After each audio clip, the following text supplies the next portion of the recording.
সব কিছু উপেক্ষা করে যদি বিশ্ব নবীর ভালোবাসা অন্তরে জায়গা করে দেওয়া যায়, তাহলে আপনার ভিতর ঈমান আছে।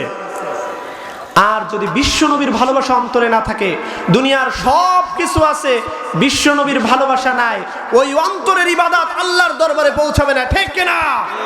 এজন্য আমাদেরকে আল্লাহর নবীর প্রতি ভালোবাসা, বিশ্ব নবীর প্রতি ভালোবাসা আমাদেরকে বাড়িয়ে দিতে হবে, ঠিক কিনা?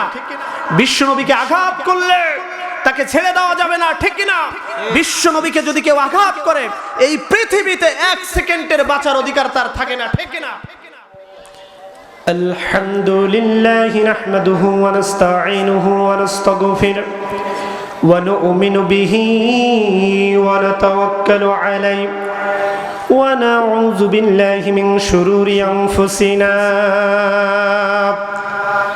ওয়া মিন সাইয়্যাতি আমালিনা মান ইয়াহদিহিল্লাহু ফালা মুদিল্লা লাহু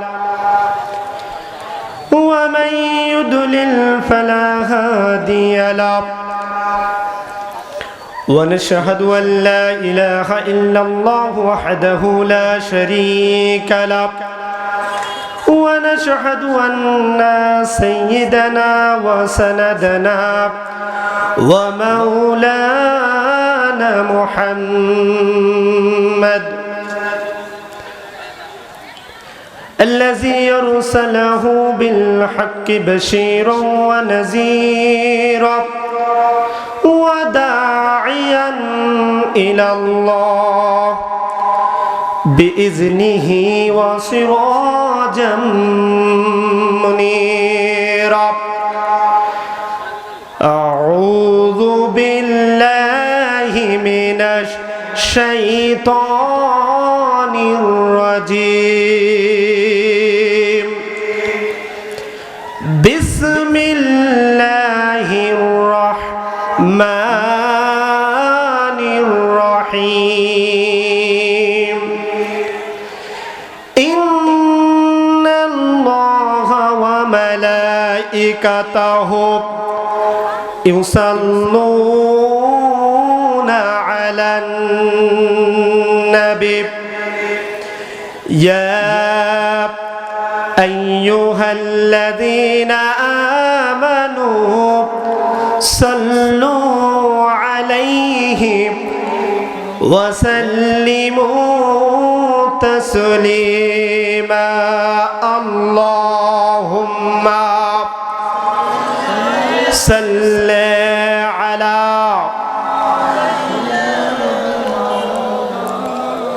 وعلى آل سيدنا مولانا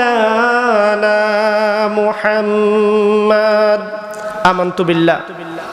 আল্লাহ দরবারে লাখো কোটি শুকরিয়া যে আল্লাহ পাক এত সুন্দর একটা জান্নাতি বাগান, কোরআনের মাহফিল ইন্তেজাম করার সুযোগ আমাদের করে দিয়েছেন। এজন্য কেউ চুরি করব না, সকলে আল্লাহর উপর সমস্ত ভালোবাসা মহব্বত ঢেলে দিয়ে একটু বজ্রকণ্ঠে আওয়াজ দিয়ে বলবো আলহামদুলিল্লাহ। আর একটু জোরে সরে বলি আলহামদুলিল্লাহ। দুরুদ আর সালাম পেশ করছি এ পৃথিবীর শ্রেষ্ঠ মহামানব মুহাম্মদুর রাসূলুল্লাহ সাল্লাল্লাহু আলাইহি ওয়াসাল্লাম। আমরা আজকে কোরআনের মাহফিলে এসেছি। আমাদের অনেক মেহমান রয়েছে, এখনো 2 জন মেহমান রয়েছে। আমি অল্প কিছু সময় আপনাদের কাছ থেকে দোয়া নেওয়ার জন্য বসেছি এবং কিছু কথা বলবো, একটু মনোযোগ সহকারে শুনবো ইনশাআল্লাহ। রাজি আছেন তো ইনশাআল্লাহ? আল্লাহ কবুল করুক, সকলে বলুন আমিন। আমি আজকে কথা বলবো সূরা হজ্জের 41 নং আয়াত থেকে। আল্লাহ রাব্বুল আলামিন বলেছেন,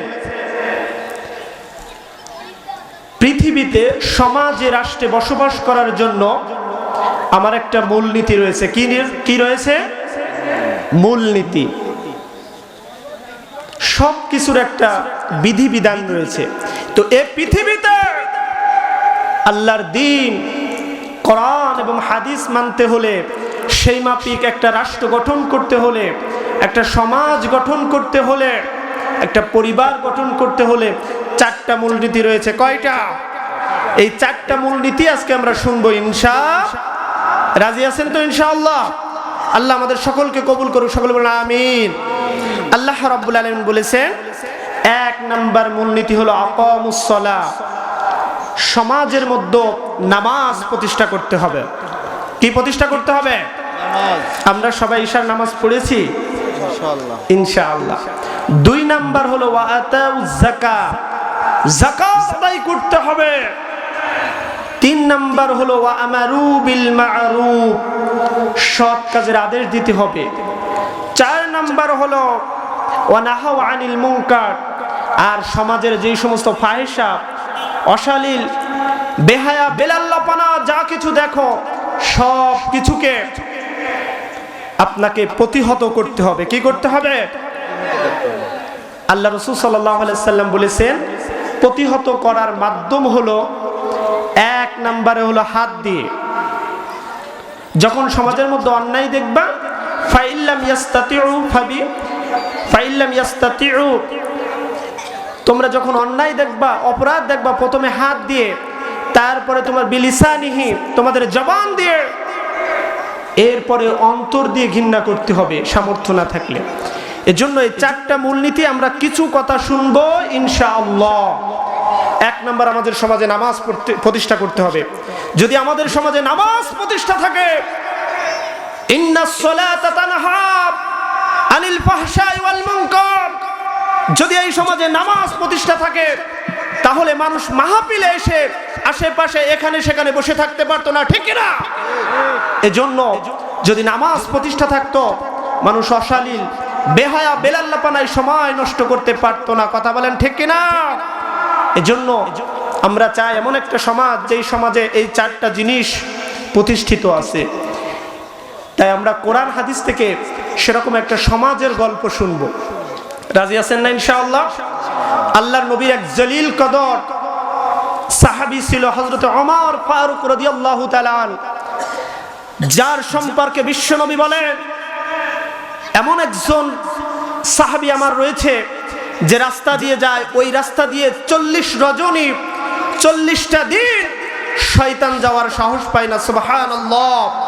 আমার একজন সাহাবী রয়েছে, যেই সাহাবী আশারায়ে মুবাশশারার একজন, এই দুনিয়ায় 10 জন জান্নাতি সাহাবীর মধ্যে একজন। সুবহানাল্লাহ।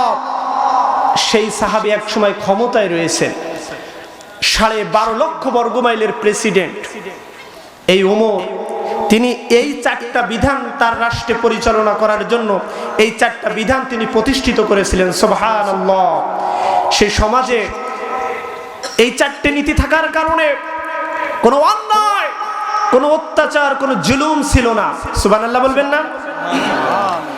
আমার ভাইরা, আল্লাহ রাব্বুল আলামিন বিশ্ব নবীর দেওয়া এই 4টা বিধান, আল্লাহর নবীকে দেওয়া এই 4টা বিধান হযরতে ওমর তার রাষ্ট্রে পরিচালনার জন্য প্রতিষ্ঠিত করেছিলেন। সুবহানাল্লাহ। হযরতে ওমর যখন ক্ষমতার চেয়ারে যখন হযরতে ওমর বসা, হযরতে ওমর যখন রাষ্ট্র পরিচালনার জন্য রাষ্ট্রের সংবিধান হিসাবে আল কোরআনকে বেছে নিয়েছেন, রাষ্ট্রের মধ্যে যখন আল কোরআন নামক সংবিধান প্রতিষ্ঠা করে ফেলেছেন, হযরতে ওমর রাতের বেলায় আমার আপনার নেতার মতো কর্মীর কি অবস্থা এই সমস্ত না দেখে তিনি রাতের বেলায় ঘুমায় থাকতেন নাকি? না। হযরতে ওমর রাতের আধারে তিনি সমাজের মধ্যে রাস্তায় রাস্তায় ঘুরে ঘুরে দেখতেন সমাজে কার কি সমস্যা, কার কি অন্যায়, কার কি অবস্থা, এগুলো দেখতেন। হযরতে ওমর একদিন রাতের আধারে হাঁটতে হাঁটতে তিনি ঘুরতেছেন, কার কি অবস্থা রাতের আধারে দেখতেছেন। চলতে চলতে হযরতে ওমরের কানে একটা মহিলার গানের আওয়াজ হযরতে ওমরের কানে চলে আসলো। হযরতে ওমর চিন্তা করল, এই রাতের বেলা এত সুন্দর করে কোন রমণী, কোন মহিলা তিনি গান বলতেছে আমার রাষ্ট্রে, যেই রাষ্ট্রের সংবিধান আল কোরআন, যেই রাষ্ট্রের বিধান আল কোরআনের বিধান, সেই রাষ্ট্রের মধ্যে রাতের বেলা যৌন পিপাসুমূলক গান করে কে?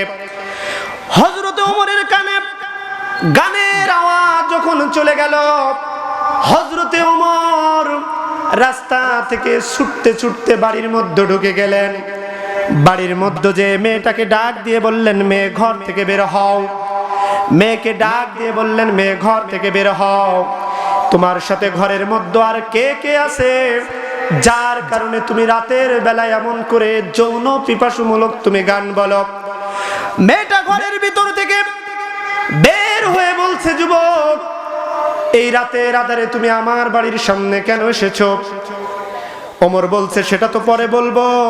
তুমি জানো এই রাষ্ট্রের সংবিধান হলো আল কোরআন, এই রাষ্ট্রের প্রেসিডেন্ট হলো হযরতে ওমর।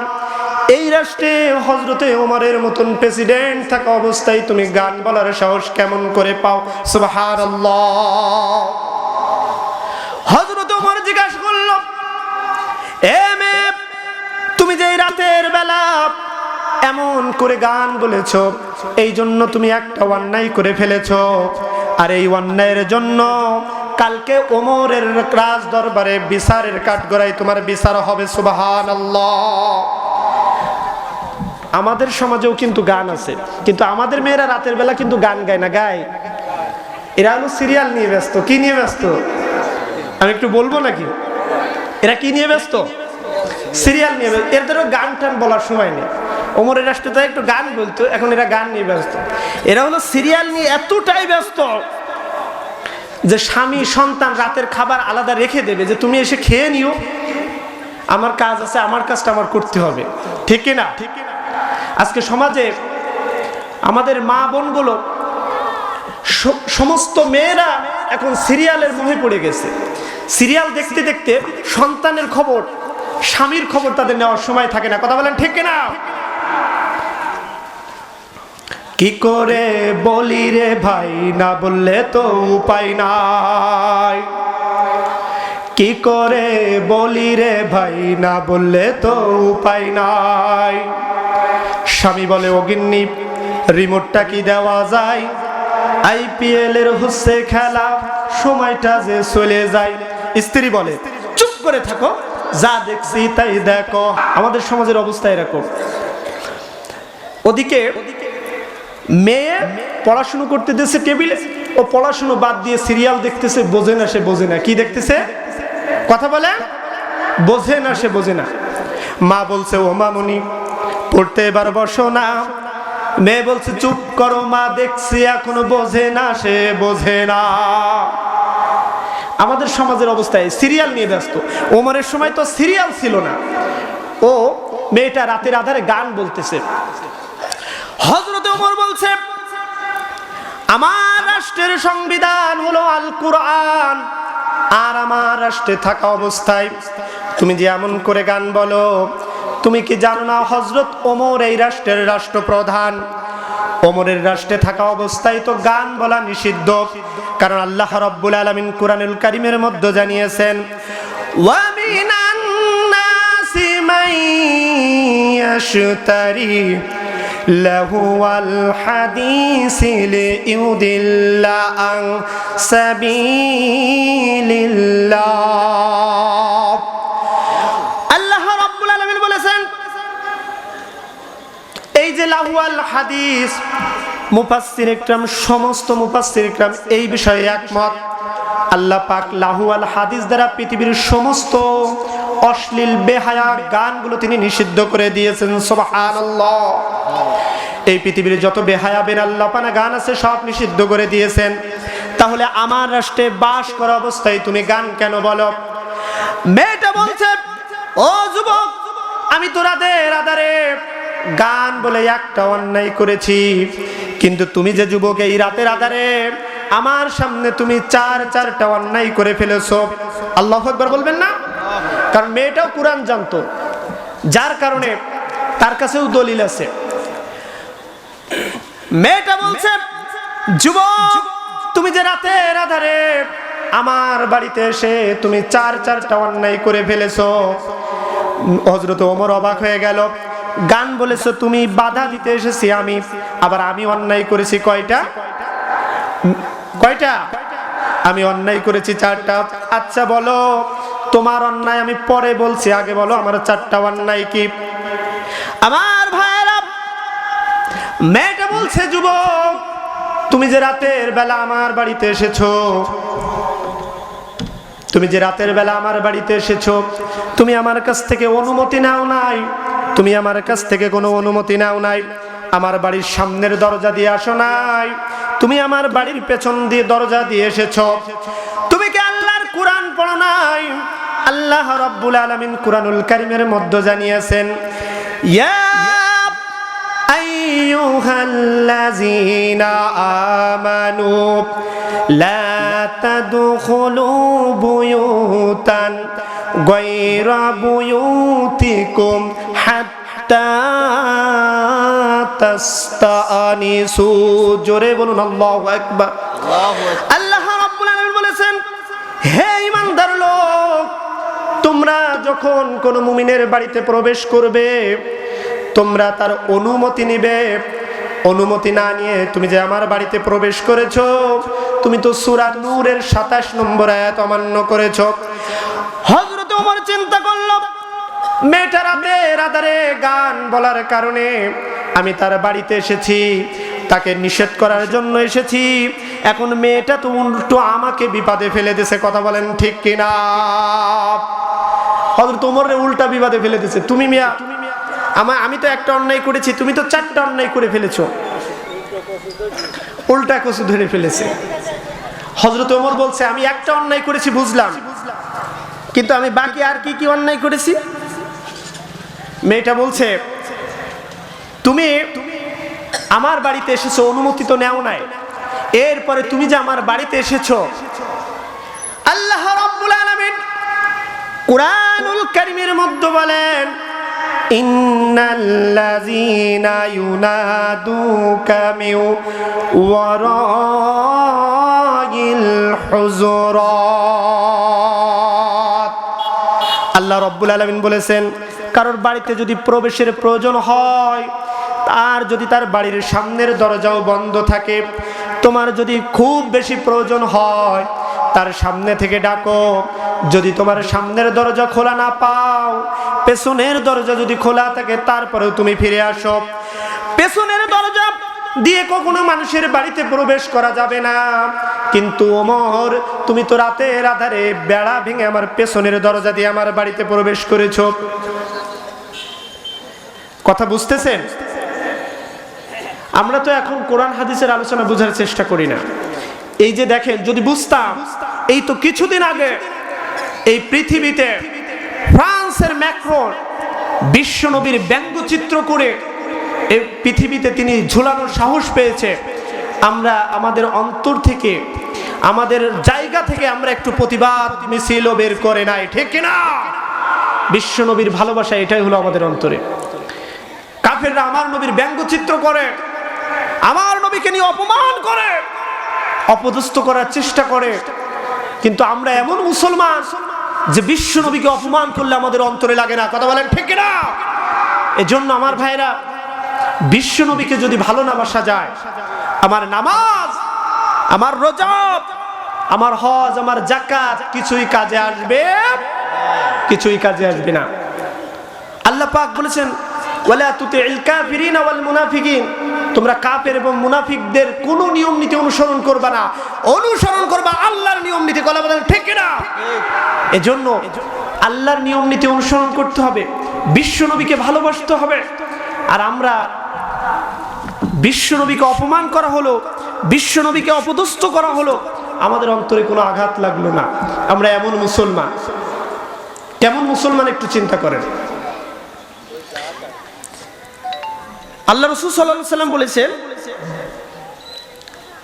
যে ব্যক্তি তার দুনিয়ার সমস্ত সম্পদ মান হাব্বালিল্লাহ আবগাতালিল্লাহ ওয়া তাআলিল্লাহ ওয়া মানআলিল্লাহ ফাকাদ ইসতাকমালাল ঈমান,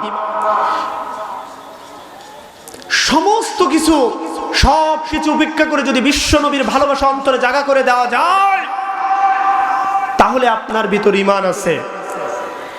আর যদি বিশ্বনবীর ভালোবাসা অন্তরে না থাকে, দুনিয়ার সব কিছু আছে, বিশ্বনবীর ভালোবাসা নাই, ওই অন্তরের ইবাদত আল্লাহর দরবারে পৌঁছাবে না, ঠিক কিনা? এজন্য আমাদেরকে আল্লাহর নবীর প্রতি ভালোবাসা, বিশ্বনবীর প্রতি ভালোবাসা আমাদেরকে বাড়িয়ে দিতে হবে, ঠিক কিনা? বিশ্বনবীকে আঘাত করলে তাকে ছেড়ে দেওয়া যাবে না, ঠিক কিনা? বিশ্বনবীকে যদি কেউ আঘাত করে, এই পৃথিবীতে 1 সেকেন্ডের বাঁচার অধিকার তার থাকে না, ঠিক কিনা? এরপরেও বিশ্বনবীকে ব্যঙ্গচিত্র করলো, অপমান করলো, কিন্তু আমাদের অন্তরে একটা দাগ কাটলো না, আমরা একটা প্রতিবাদ মিছিল সভা পর্যন্ত বের করার সাহস পাই নাই। কথা বলেন, এই মানের কি হবে? কি হবে এই মানের? এজন্য আমার ভাইরা, কোরআন হাদিসের আলোচনা শুধু শুনে গেলে হবে না, একটু বোঝার চেষ্টা করতে হবে, আমল করার চেষ্টা করতে হবে। আপনি মনে করতেছেন বিশ্বনবীর ভালোবাসা দেখাতে যে আমি এখন বিবাদে পড়বো নাকি?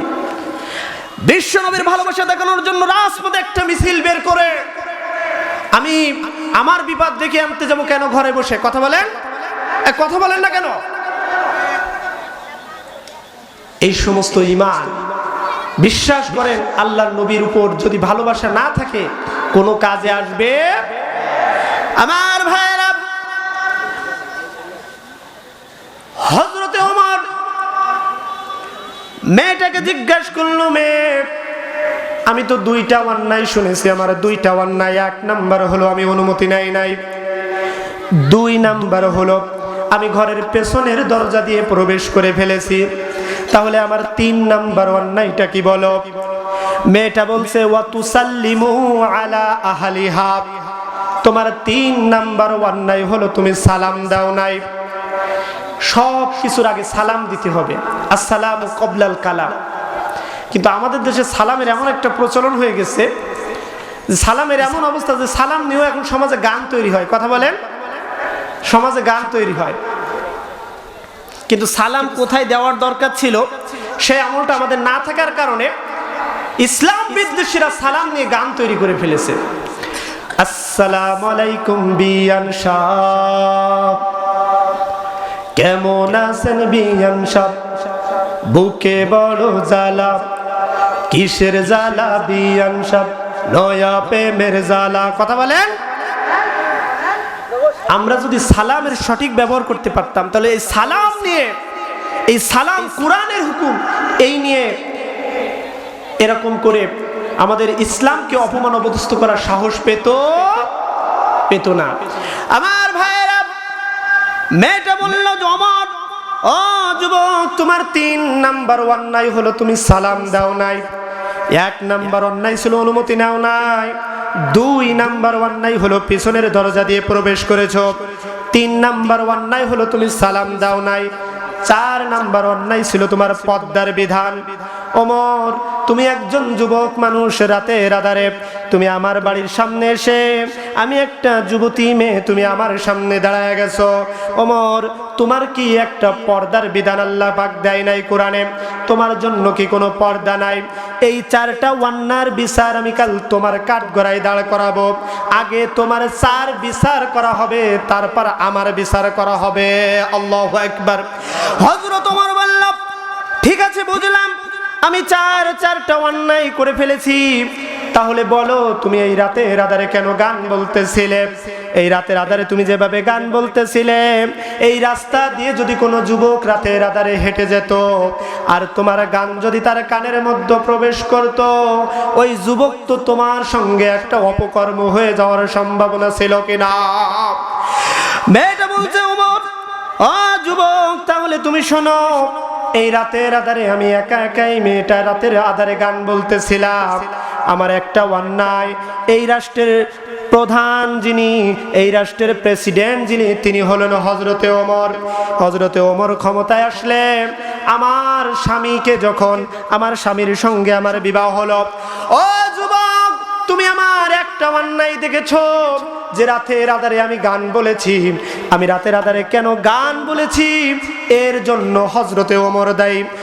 স্বামীর সঙ্গে আমরা এক ঘরে বসেছি, কিছু খানা পেনা হবে, খানা পেনার জন্য বসে গেছে, ঘরের ভিতর মুরব্বীরা বসে গেছে, মুরব্বীরা কথা বলছে, আমার স্বামী খেতে বসে গেছে।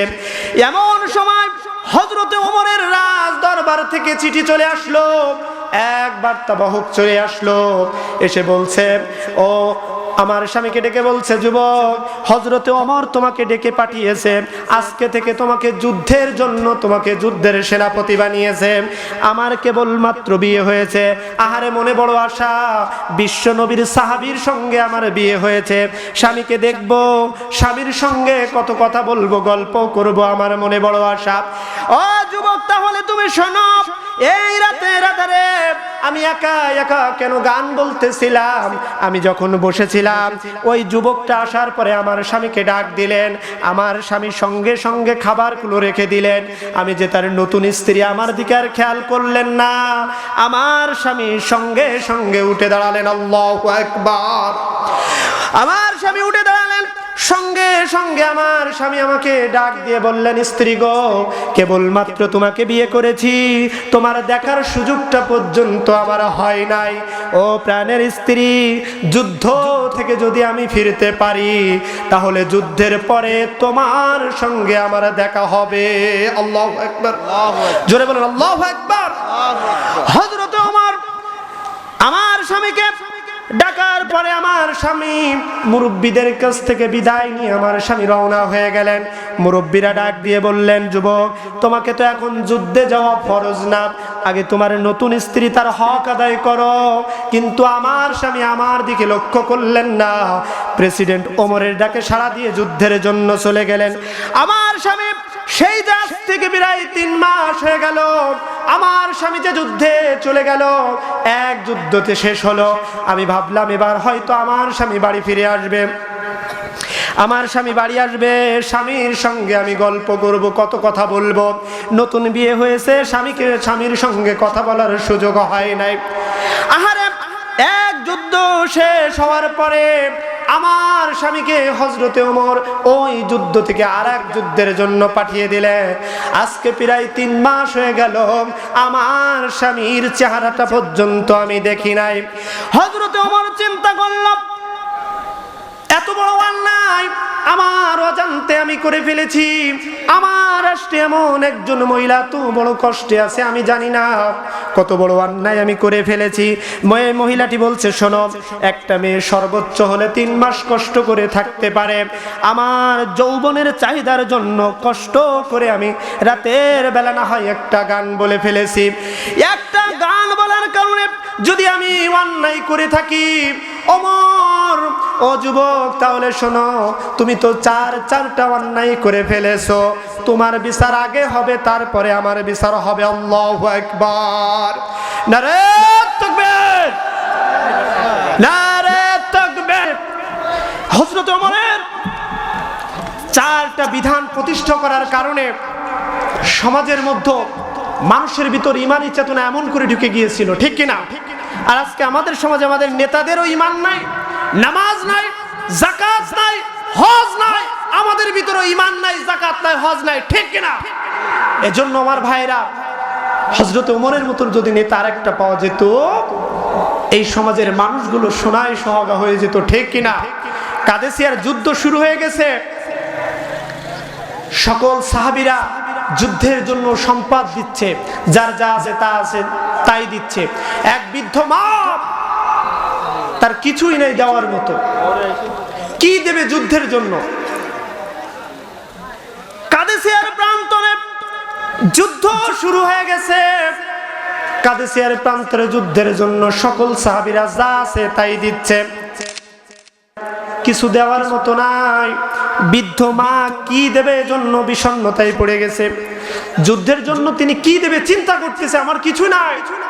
আর আমাদের সমাজে যদি 2 টাকা 5 টাকা ইসলামের জন্য চাওয়া হয়, আমরা কেমন করে দেব না, এই চিন্তায় আমরা ব্যস্ত থাকি, ঠিক কিনা? আমরা না দেওয়ার পক্ষে। বৃদ্ধ মহিলা কিছু দেওয়ার নাই, 3টা সন্তান আছে।